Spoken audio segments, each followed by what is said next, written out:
Magandang umaga po muli sa mga giliw kong tagapakinig ng ating channel, Ateista ng Pilipinas. Kumusta na po kayong lahat? Ako po ay si Mang Ationg at ito po ang ating radio podcast, ang boses ng mga Pinoy ateista sa buong mundo. Naririto po ako para magbigay ng tamang kaalaman o impormasyon sa inyong lahat base sa mga ebidensya na aking nadiskubre sa aking mga personal na eksperimento o di kaya sa aking mga napag-aralan sa filosofiya, teknolohiya, siyensya, matematika, at lalo na sa teolohiya o religion, particular po sa usaping may Diyos ba o wala. Tandaan niyo po na nirespeto ko inyong mga paniniwala. Ito po ay inyong karapatan. Subalit, minsan, dapat din natin tignan ang mga iba't ibang pananaw, mga ideya, o ism na sumasalungat sa ating mga paniniwala. Ang pagiging isang mausisa o mapagtanong ay isang katangian ng isang matalinong tao. Sa mga nakaraang episode, pinatunayan natin na ang Diyos ay may simula at pinagmulan. Hindi siya ang tanging lumikha ng sanlibutan, kundi may kasama siya ibang mga Diyos. Ang Diyos ay walang kasarian, ang Diyos ay walang anyo.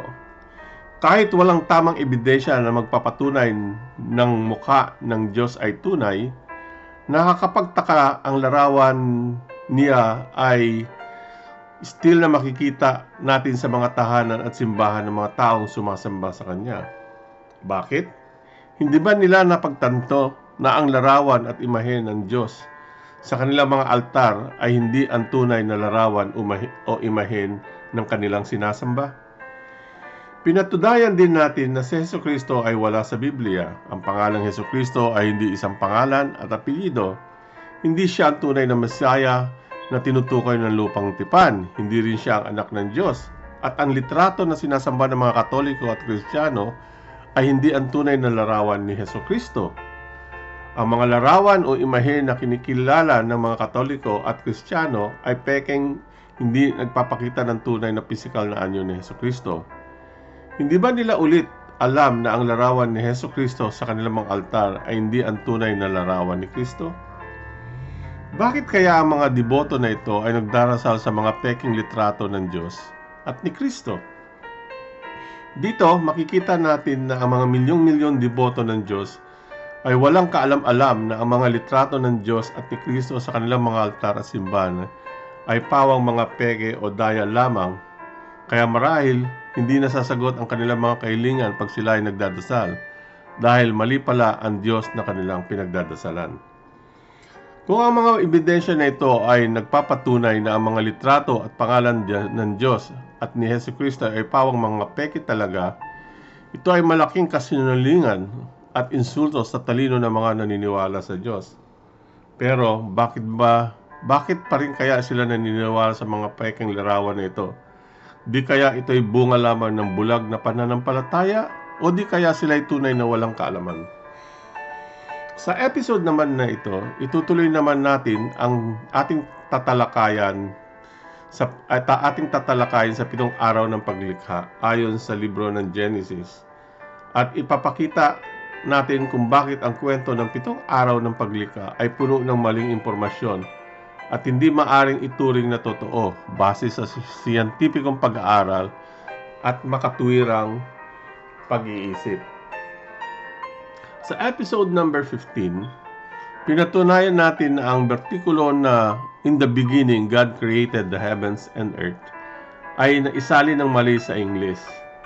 Dahil sa Hebreo, ang original na wika ng Biblia, ang talata ay isinulat bilang Breshit bara Elohem et Hashmayi bet Haaretz, na ang ibig sabihin ng Breshit ay sa simula, ang bara ay binuo, at ang Elohem ay ang mga Diyos. At kung pagsasamahin natin ang lahat ng mga salita na ito sa isang pangungusap, ito ay magiging sa umpisa binuo ang mga Diyos. Sa ikalawang bahagi ng talata, ang ibig sabihin ng et ay mga langit, ang bet ay at ang Haaretz ay lupa. Uli, kung itatranslate natin ang kabuuan ng Breshit bara Elohem et Hashmayi bet Haaretz, Ito ngayon ay magiging sa simula, binuo ang mga Diyos, ang mga langit at ang lupa. At hindi ang maling bersyon na sa simula, ang Diyos ang bumuo ng langit, ng mga langit at lupa. Ito ay dalawang pangungusap na halos magkapareho, subalit may kanyang-kanyang kahulugan. Sa mga unang episode natin, napatunayan natin na ang Biblia na itinunuring na banal na salita na ginabayan ng Diyos ay puno ng hindi may mga dagdag, contradiction at kamalian. Isa sa mga linaw na pagkakamali ng Biblia ay matatagpuan sa unang araw ng paglikha sa Genesis. In the beginning, God created the heavens and earth. O ang Diyos noong pasimula ay lumikha ng mga langit at lupa. Ang mga talata na ito ay lubos na may kamalian sapagkat ito ay sumasalungat sa kaalaman ng siyensya at tamang pag-iisip. Ito ay sa kadahilanan na bago pa man magkaroon ng araw at lupa, maraming iba't ibang planeta at araw ang unang nabuo ng mga unang yugto ng universe. Kahit sa loob ng ating solar system, ang mundo ay hindi ang unang nabuo na planeta.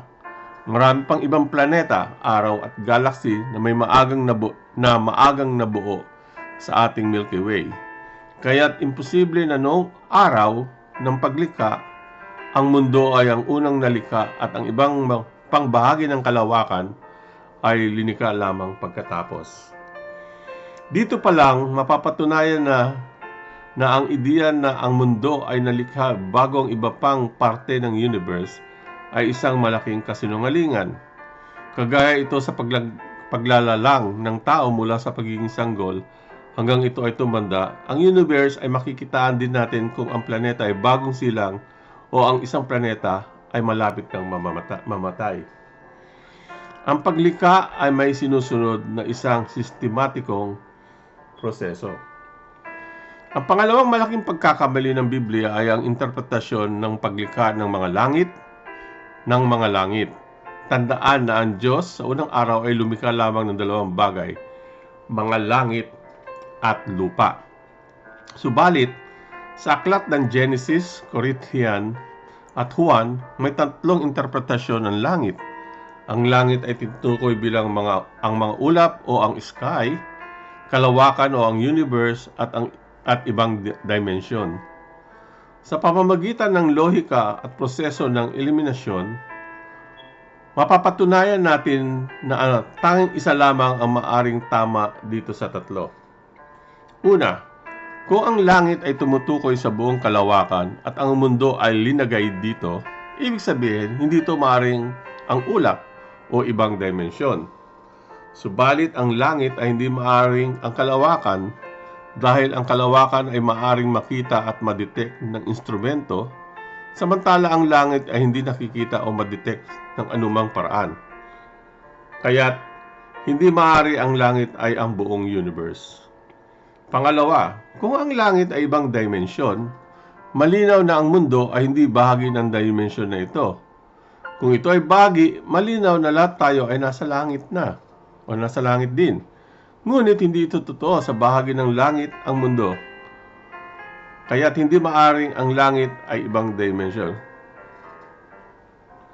Ang tanging logical na sagot na nandito na lang ay ang langit ay ang arko or firmamento na nasa taas ng ating mga ulo. Ito ang kisame o dome na nagbibigay buhay na sumasaklob sa ating at sa mundo. Ang kalangitan na ito ay may sapat na basihan sa Biblia na matagpuan sa aklat ng Apokalipsis. Kahit sa labas ng Biblia, ilang sinaunang pintor, eskultor at manunulat ang nagbigay kahulugan na ang langit bilang ang himpapawid o ulap kung saan naninirahan ng Diyos. Makikita ang mga ebidensya ng mga ideyang ito sa kanilang mga likhang sining at mga eskultura noong unang panahon. Ang mga imahen ng mga anghel na nagbabantay sa mga pintuang daan ng langit, mga kerubin na nagtutugtog ng harpa at mga santo na nakaupo sa mga ulap ay malinaw na nagpapakita na ang ulap ay ang kalangitan. Ang mga interpretasyon ng kanilang sining ay nabuo mula sa kanilang araw-araw na personal na karanasan. Ang kalingitan sa itaas ng mga ulo nila at ang lupa sa ilalim ng mga paa nila. Ang ganitong pag-iisip tungkol sa relasyon ng itaas at ibaba ay nagbukas daan sa kaisipan o konsepto ng langit at lupa. Tandaan na noong sinaunang panahon, ang mga tao ay hindi pa natuklasan ang terminong mundo o earth. Ang alam lang nila na sila ay nakatayo sa lupa at sa taas nila ay langit. Kagaya rin ito ngayon sa experience mo pag tumingin ka sa labas ng iyong bintana. Dalawa lang ang makikita mo, ang kaulapan at kalupaan. Ang kwento ng paglikha ay isang konsepto na gawa ng mga sinaunang tao na may kakulangan sa kaalaman, may limitadong bokabularyo at may kanyang-kanyang personal opinion sa kanilang paniniwala. Dahil noong mga unang panahon, inakala ng mga manunulat ng Biblia na ang mundo ang sentro ng kalawakan, geocentric theory, na may mga pundasyon, haligay, dulo, 4 na sulok at gilid na nagsasaad na ang mundo ay patag at hindi bilog. Ngayong modernong panahon lamang tinanggap ng simbahang Katoliko ang teorya ng heliocentrismo na nagkakahulugan ang araw ang sentro ng ating solar system. Na nagsulasan noong 1543, kineswestiyonan noong 1616 at noong 1758 ay tinanggap na ng simbahan ito at itunuring na hindi ang mundo ang sentro ng universe, gaya ng nakasaad sa Biblia. Ito rin ay kagaya rin sa pagbabago ng simbahan sa pananaw na tanging lalaki at babae lamang ang maaaring mag-asawa. So nakikita natin na ang banal na kasulatan ay binago uli ng tao at di ng Diyos. Dahil sa mga pagkakamali at pagbabago nito, pinatunayan lang na ang Biblia, ang sagradong aklat na ginabayan ng Diyos, ay nagsisinungaling uli sa kanyang mga inosenteng mananampalataya na ang Diyos ay perpekto sa lahat, marunong sa lahat at walang bahid na pagkukulang o pagkakamali. Sa susunod na episode, tatalakayin naman natin kung bakit ang pagdarasal ay walang bisa. Sa kabuuan ng ating mga tinalakay sa podcast na ito, mula noong unang episode hanggang ngayon, pinatunayan natin na ang Diyos ay hindi totoo. Base sa ating mga sumusunod na ebidensya, ang pagbuo at ama ng Biblia ay makikita sa episode number 4. Ang tunay na simbahan ng Diyos at ang mga peking simbahan ay makikita sa episode 5. Ang orihinal na Biblia at ang orihinal na pagtuturo nito ay makikita sa 6, 7, and 8.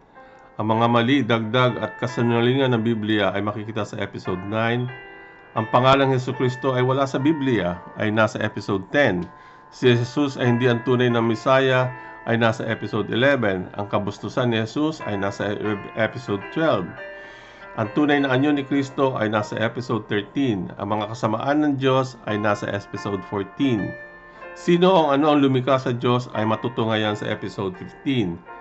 Ang Diyos ba ay babae o lalaki ay nasa episode 16. Ang mundo daw ay sentro ng universe ay nasa episode 17. Kung kayo po ay may katanungan, i-post nyo lang po sa comment section at sasagutin ko po kayo. Doon naman po sa mga aking tagapagkinig na nag-subscribe, nag-like at nag-share ng mga video ko, dito maraming salamat po. Ito po uli ang inyong Mang Atyong na nagpapasalamat sa inyong pakikinig. Ang sabi ng tatay ko, kung gusto nyo ng buhay na masagana, malaya at makahulugan, sikap, sipag at kalaman ang susi ng isang maligayang buhay at hindi dahil sa paniniwala sa Diyos. Masagana at malusog na buhay po sa inyong lahat. Paalam. Ito po uli ang iyong channel, The Voice of Philippine Atheism. Maraming salamat po uli sa inyong pakikinig. Ito po uli ang inyong ateista ng Pilipinas.